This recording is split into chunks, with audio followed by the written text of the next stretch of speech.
Sorry it's so dark. It's 5:12 in the morning.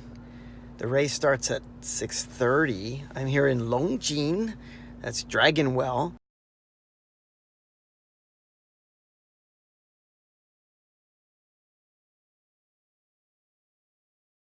But the bad thing is it's raining. JC is out with a foot injury. He just ran the Salomon Lake 29K. Did a pretty decent job with the age group ranking. And so he's taking a rest. So I'm doing a run here solo. Marathon time, 42K. There's going to be no race footage. I'm going to do a near naked run, as I say in the title. What I mean by naked is I'm not going to use a watch, and I'm not going to use my vest or hip pack. I'm going to have to jam a raincoat. I'm glad I prepared this. I cut a raincoat in half, so it's upper legs will be covered. So hopefully I can keep dry. And I got some fuel, and I'm going to run with a handheld. So that's the plan. Talk to you guys later.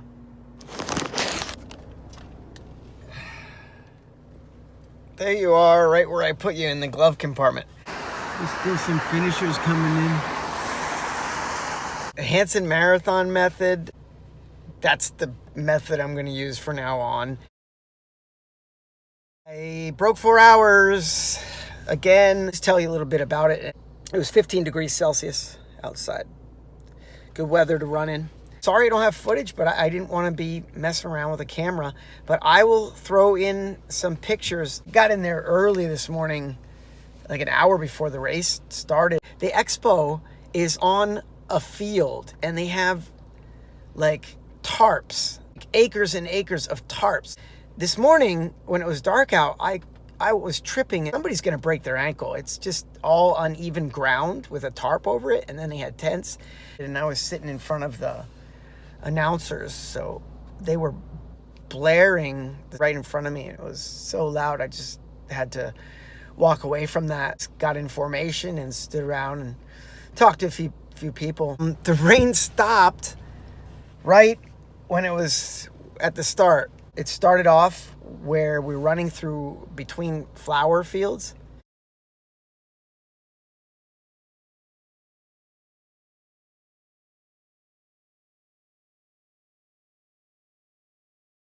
And then you run to the largest coal-fired power plant in Taiwan.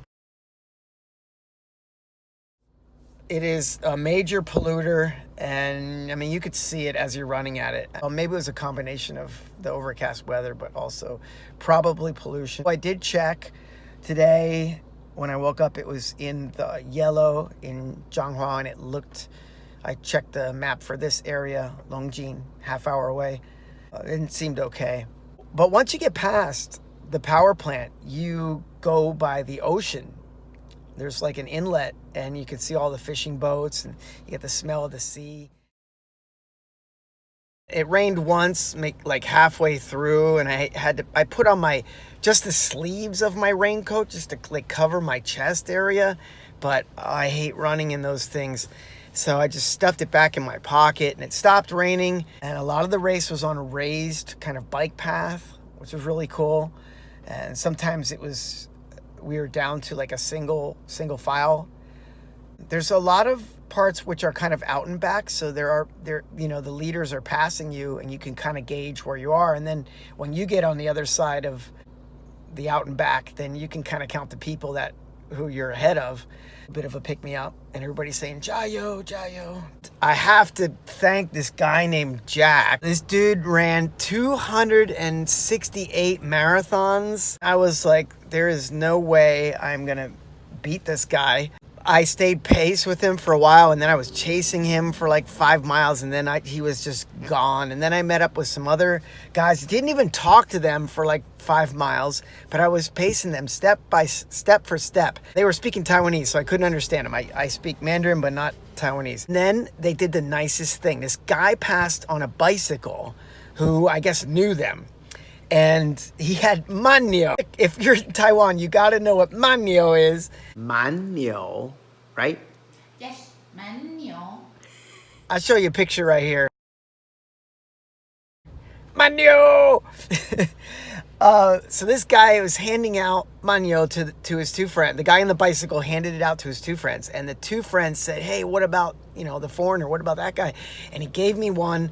And it's the first one I ever tasted. It is exactly what I needed because I told you this was the quote-unquote naked marathon for me, because naked meaning I was not carrying too many supplies at all. I carried a handheld water bottle, which was mostly empty for most of the race, and no vest, no belt, and I was just relying on aid stations. I really needed to pick me up at the end. I had some stuff in my pocket. It's just too cumbersome to dig around there and open the bag, and also if you don't have water to take this stuff in with, it's just not good. So I needed liquid refreshment with the calories and a little boost of whatever's in there, and that did the trick. At the end of the race, I see none other than Jack, and I followed him. I caught up with him at the end, and I grabbed his hand, and we finished together, and it was just fantastic. Just the thing that is making me so happy right now is I feel like I could go another 10K. I feel like, I don't know, that often I've run marathons in hot weather and half marathons, and they just take the steam right out of you. But it was cool and windy. Just that little rain cooled me off. It's not a stellar thing by any means. Everybody talks about breaking the 4-hour marathon. I got 105 out of 558 for the whole group, and then 43rd out of 197 for my age group. Chip time, regular time were almost the same, 3:57. That's it for the race recap for the Longjin Dragon Well Marathon. I'm going home and getting some sleep. My wife was a little worried about me. Runner's Garden signing off.